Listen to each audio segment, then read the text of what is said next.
Europod. Éveille ta ville.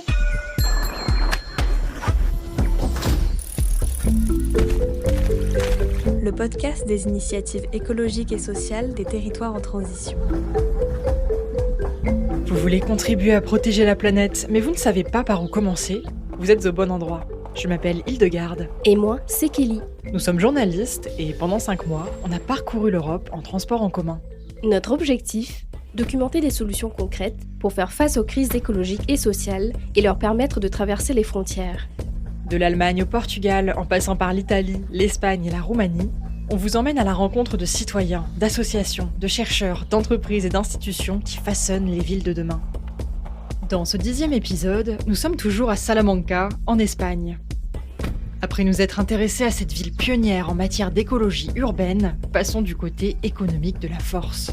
On vous emmène à la découverte d'un réseau de personnes engagées qui révolutionne l'économie à l'échelle locale. Le saviez-vous? La fortune des 5 hommes les plus riches au monde a plus que doublé depuis 2020.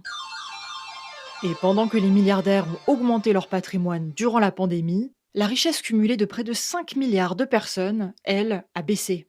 Des inégalités qui se creusent de plus en plus chaque année, comme le montrent les rapports annuels d'Oxfam, dont ces chiffres sont extraits. Joyeux, hein? Je ne sais pas vous, mais moi, ça me donne de plus en plus envie de réfléchir à des alternatives au système capitaliste, qui semble bien parti pour multiplier et intensifier ce genre d'absurdité.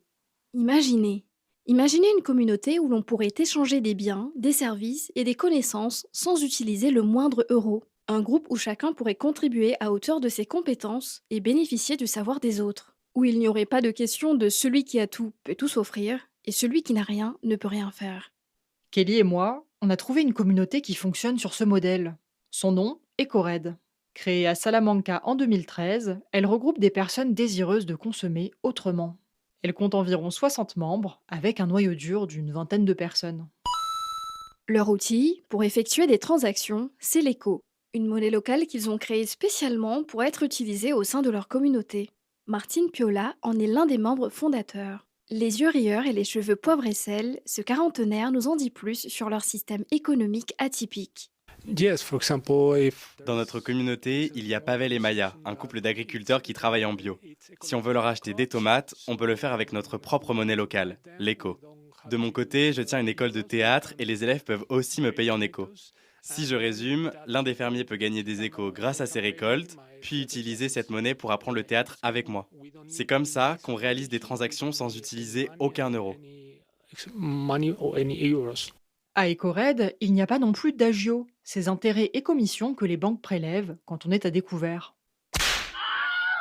On ne vous punit pas si vous avez un solde négatif, mais on vous encourage quand même à être dans une logique de réciprocité, c'est-à-dire à donner au moins autant que ce que vous recevez. Au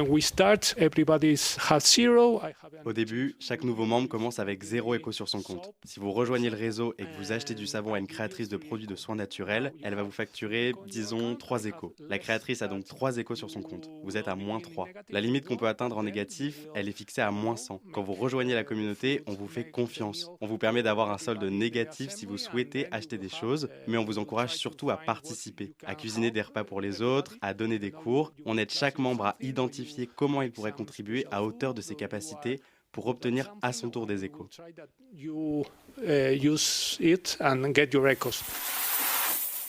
À ce stade-là, on comprend le principe, mais on a du mal à se représenter à quoi ressemble l'éco. Est-ce que ça fonctionne avec des pièces, des billets? En réponse à nos interrogations, Martine nous tend son téléphone. L'éco est une monnaie digitale.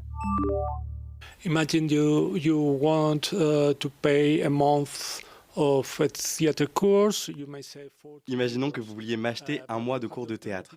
Ça coûte 40 €, mais vous avez la possibilité de payer en éco. Vous avez juste à me donner votre numéro personnel. Je vais ensuite passer par le Community Exchange System. C'est un portail en ligne gratuit sur lequel je vais pouvoir vous créditer de vos 40 échos. Un peu comme sur un compte bancaire classique en fait. A bank account, you may say. À notre tour, on navigue sur le portail. Ça ressemble à un site de petites annonces où on peut s'acheter des vêtements de seconde main, des boissons artisanales, des cosmétiques naturels, toutes sortes d'articles. Mais pas que. On peut aussi s'offrir de l'aide pour un déménagement, pour promener des animaux du gardiennage de plantes, des cours d'anglais ou de yoga. À la différence qu'à la place du symbole euro, on retrouve un E surmonté de 2 points, l'emblème de l'éco. Pourquoi avoir choisi une monnaie digitale? Déjà, c'est par engagement écologique, pour éviter de dépenser beaucoup de ressources dans l'impression d'une monnaie physique. L'objectif, c'est aussi tout simplement de limiter les risques de fraude. Et puis, ça facilite aussi la transparence, pour tenir un registre des transactions. Chaque membre a accès à cette liste de toutes les dépenses effectuées. Il n'y a donc pas de risque qu'une somme disparaisse de façon inexpliquée, comme ça peut être souvent le cas avec une monnaie physique. Et je parle d'expérience, j'ai passé des années à piquer dans la banque au Monopoly. Dans le 2e épisode d'Éveille ta ville, on vous a présenté le climat bonus. Cette monnaie locale et écologique récompense les actions en faveur de l'environnement. Si ce n'est pas encore fait, allez l'écouter pour découvrir ce système inédit dans lequel vous êtes littéralement payé pour agir envers la planète.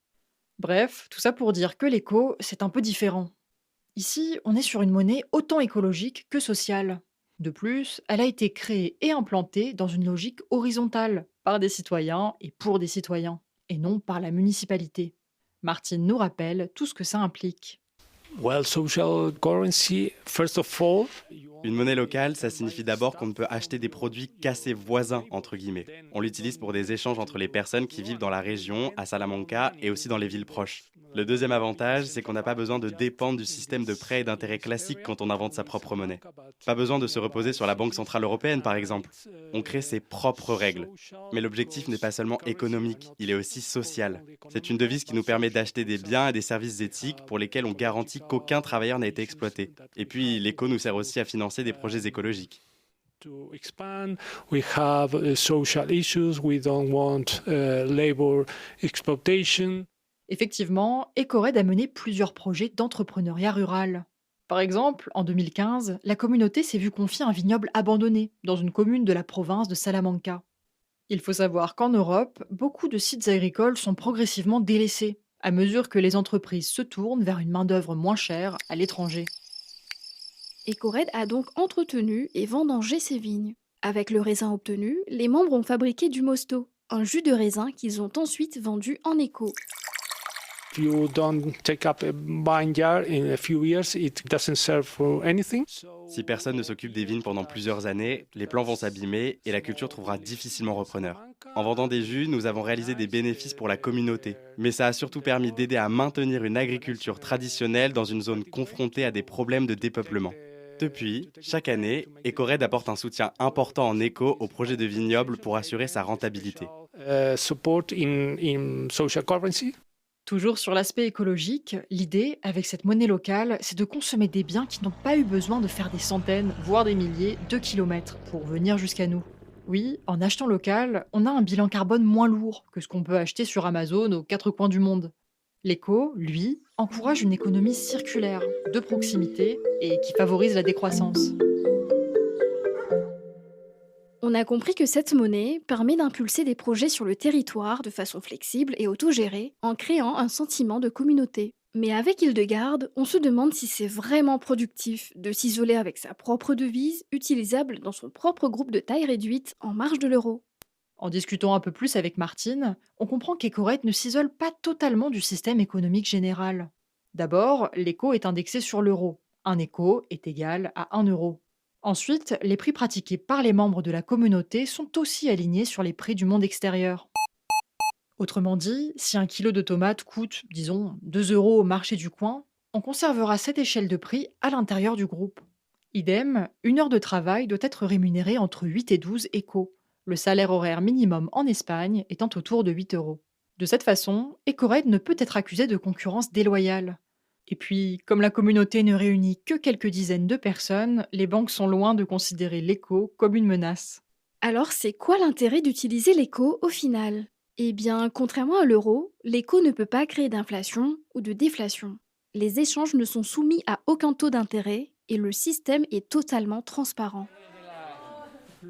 Chaque mois, dans le local qu'elle partage avec une association d'aide aux plus démunis, Ecored organise une feria. Un mélange d'assemblée générale et de fête qui permet de réfléchir au devenir de la communauté, de prendre des décisions au consensus, le tout autour d'un banquet convivial. Et comme beaucoup de membres sont réunis au même endroit au même moment, C'est aussi l'occasion parfaite pour réaliser des transactions. Face à nous, Rezos, un retraité plein de vie, vend des œufs bio des poules de son jardin à Lola, une autre membre. On en profite pour discuter avec quelques convives pour comprendre ce qui leur a donné envie de rejoindre la communauté. Me interesa sobre todo desde el punto de vista social. C'est l'aspect social du réseau qui m'a tout de suite intéressée, surtout le côté intergénérationnel. J'aime beaucoup échanger avec des personnes de tous les âges, parfois plus vieux que mes parents. La perspective de pouvoir tous se retrouver autour d'une table pour partager, ça me parle beaucoup. Dans la vie, je suis technicienne de laboratoire, alors je ne voyais pas très bien comment mon travail pourrait bénéficier à la communauté. Mais j'aimais l'idée de sortir de ma zone de confort, de pouvoir expérimenter en cuisinant par exemple. Alors j'ai commencé à proposer des biscochos, un gâteau moelleux à la vente. Et avec les échos que je récolte, je m'offre des cours de tango. A tango. Vous venez d'entendre Maria, jeune femme discrète et souriante, membre du réseau depuis 7 ans. À ses côtés, Bora cherche son bonheur dans la bibliothèque commune. À 48 ans, il fait partie des plus anciens membres du réseau. Présent depuis 8 ans, il utilise principalement l'éco pour s'alimenter en fruits et légumes bio et locaux. Utiliser une monnaie locale fait particulièrement sens pour lui. En un primer momento entré por curiosidad. Au départ, j'ai adhéré par curiosité. Je voulais découvrir une monnaie alternative à l'euro, gérer différemment. Le fait qu'on puisse prendre des décisions sur la monnaie qu'on utilise, ça me semble beaucoup plus juste et horizontal comme système. Et c'est un apprentissage qui me paraît important. Les crises climatiques et économiques vont nous frapper de plein fouet. Alors je crois que posséder les connaissances et l'expérience nécessaires pour créer et gérer sa propre monnaie, ça deviendra très précieux à l'avenir. Niveau social, ça me permet de faire des rencontres amicales, d'intégrer un réseau de personnes qui partagent mes préoccupations. Inquietudes o las mismas preocupaciones. Cette liberté de gérer soi-même sa monnaie permet de prendre des décisions solidaires. Jorge, un romancier membre d'Ecored, en a d'ailleurs bénéficié. Alguien que tenga una necesidad, digamos, imperiosa de tener dinero. Si quelqu'un a besoin d'argent en urgence pour réaliser un projet, il peut l'évoquer lors d'une assemblée. On a eu des membres qui devaient acheter des outils, d'autres d'énormes bidons d'eau pour arroser leur culture d'orange. Dans mon cas, j'étais sur le point de publier un roman, mais mon éditeur a fait faillite à la dernière minute. Ecored m'a beaucoup aidé sur ce point. La communauté m'a accordé un microcrédit et je peux rembourser à mon rythme. Il n'y a aucune pression et surtout, il y a 0% d'intérêt. J'ai rejoint le groupe dès le début, quasiment à sa création, et toutes les demandes dont je me souviens ont été acceptées.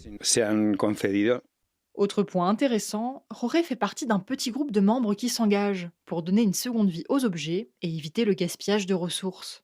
Las 3Rs es una comisión que está dentro de la Ecored, que forma parte de la Ecored. Les 3R, c'est une commission qui fait partie d'Ecored. Comme son nom l'indique, elle vise à réduire, réutiliser et recycler. En fait, on collecte les objets que les gens n'utilisent pas ou qu'ils s'apprêtent à jeter.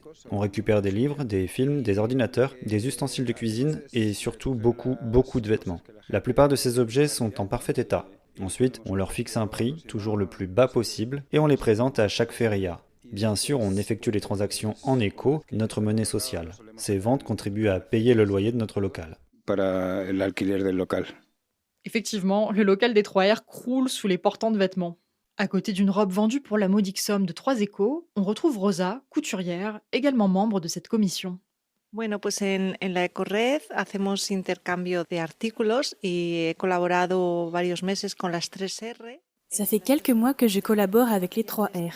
Comme ils accumulent beaucoup de matières textiles, on cherche à en écouler le plus possible. Mais c'est parfois difficile de trouver un public pour tous les vêtements, surtout pour les pièces de petite taille ou démodées. On a donc utilisé des habits qui ne trouvaient pas preneur pour fabriquer d'autres objets. Par exemple, j'ai cousu des coussins de méditation à partir de jeans. Je les ai remplis de restes de pantalons ou de manteaux abîmés.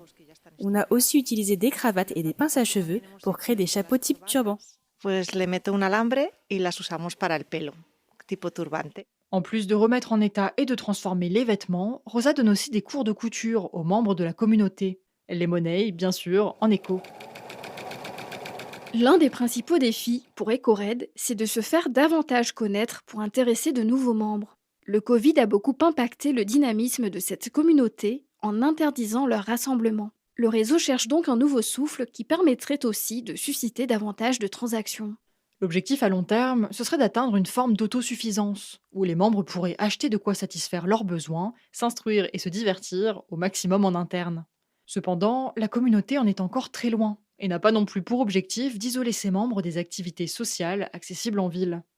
Pour toucher plus de monde, Martine, le cofondateur avec qui on discutait monnaie au début du podcast, sait comment procéder. Pour lui, la première chose à faire, c'est de travailler sur les imaginaires.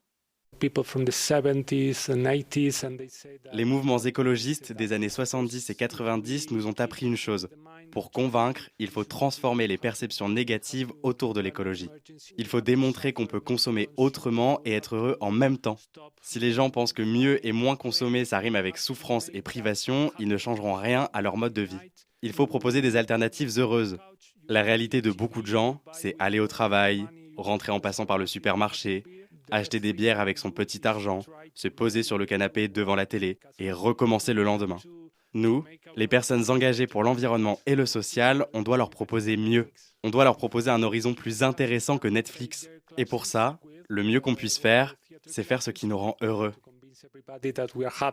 J'en reviens à ma question de tout à l'heure. Est-ce que les monnaies locales peuvent vraiment avoir un impact sur la société en général ? Ou doit-on accepter qu'il s'agit juste d'un outil dont l'influence ne dépasse pas le périmètre de la communauté qui l'utilise ? Pour Martine, les monnaies locales sont vouées à jouer un rôle de plus en plus important, notamment à cause des bouleversements liés au dérèglement climatique. En Argentine, là d'où je viens, les monnaies locales jouent un rôle majeur. Là-bas, quand les gens n'ont pas assez de dollars, ils utilisent des devises alternatives. C'est une question de survie. Ici, les gens utilisent l'éco par engagement, parce qu'ils ont envie de changer le monde à leur échelle. L'argent, c'est un outil qui repose sur la confiance. Si on parvient à se faire confiance au sein d'une communauté, on devient capable de se passer de la devise nationale pour nos échanges. Alors, si le changement climatique ou d'autres problèmes provoquent l'effondrement de l'économie et nous obligent à aller vers la décroissance, les monnaies locales deviendront une alternative d'autant plus précieuse. Pour moi, elles représentent un moyen de nous organiser pour créer un monde plus juste. En tout cas, ça fait plus de 10 ans qu'on fonctionne comme ça à EcoRed. On est la preuve que c'est possible. Et c'est déjà la fin d'Éveille ta ville. Dans cet épisode, vous avez découvert comment il est possible de faire société en marge du capitalisme, et sans pour autant se couper du système économique général. Que peut l'art pour la justice sociale et l'écologie ? On se penchera sur la question dans le prochain épisode qui vous mènera à la rencontre d'un artiste engagé qui utilise l'art comme arme de conscientisation. En attendant, abonnez-vous à Éveille ta ville pour ne manquer aucun épisode. Et si celui-ci vous a plu, dites-le nous en commentaire et offrez-nous un petit like ou encore un 5 étoiles en fonction de votre plateforme d'écoute. Vous pouvez aussi recommander le podcast à vos proches qui cherchent comment agir pour la planète et la société. Enfin, pour découvrir les photos du reportage que vous venez d'écouter et encore plus de contenu exclusif, visitez notre Instagram @aether.narratio, aether.nawr.adio. À lundi prochain dans Éveille ta ville, le podcast des initiatives écologiques et sociales des territoires en transition.